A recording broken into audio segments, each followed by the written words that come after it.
వ్యతిరేక పోరాట సమితి తరపున రాష్ట్ర వ్యాప్తంగా మాలలకు తీరని అన్యాయం జరుగుతుంది. ఏంటంటే ఈ తీర్పు సుప్రీంకోర్టుది కాదు, మోడీ తీర్పు. ఈ మోడీ ఏంటంటే రాజకీయంగా న్యాయవాదుల వెనుక మోడీ ఉండడు. మోడీ కానీ, కిషన్ రెడ్డి కానీ, వెంకయ్య నాయుడు కానీ, అదేవిధంగా చంద్రబాబు నాయుడు కూడా ఉండడానికి కూడా మేము నమ్ముతున్నాం. ఏంటంటే చంద్రబాబు నాయుడు కుప్పంలో ఏ రాష్ట్రానికి ఆ రాష్ట్రం వర్గీకరణ చేస్తా అని చెప్పిండు. అది మాట తప్పకుండా ఢిల్లీకి పోయి అది ఎప్పుడు గెలిచినా చంద్రబాబు నాయుడు మాలల ద్రోహి అని కూడా మేము నమ్ముతున్నాము. అందు గురించనే ఈ తీర్పు, మోడీ తీర్పు, ఈ తీర్పును మేము తీవ్రంగా ఖండిస్తున్నాం.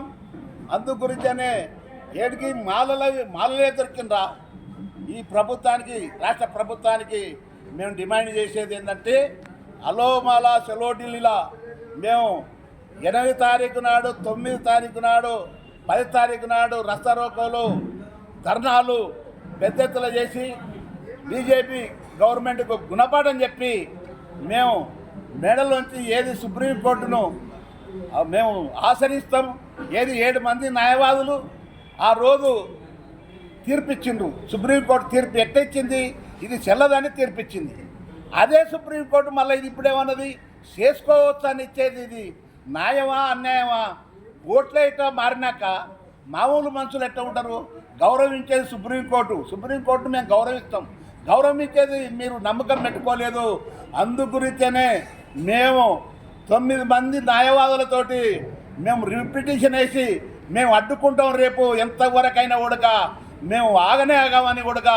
అందు గురించే చలో ఢిల్లీ పెట్టి అన్ని సంఘాలలో అందరూ నాయకులము ఐకమత్యమై మేము పోరాటం మీద మేము తెచ్చుకుంటాం, సాధించుకుంటాం, వర్గీకరణను అడ్డుకుంటామని కూడా డిమాండ్ చేస్తున్నాం. జై భీమ్.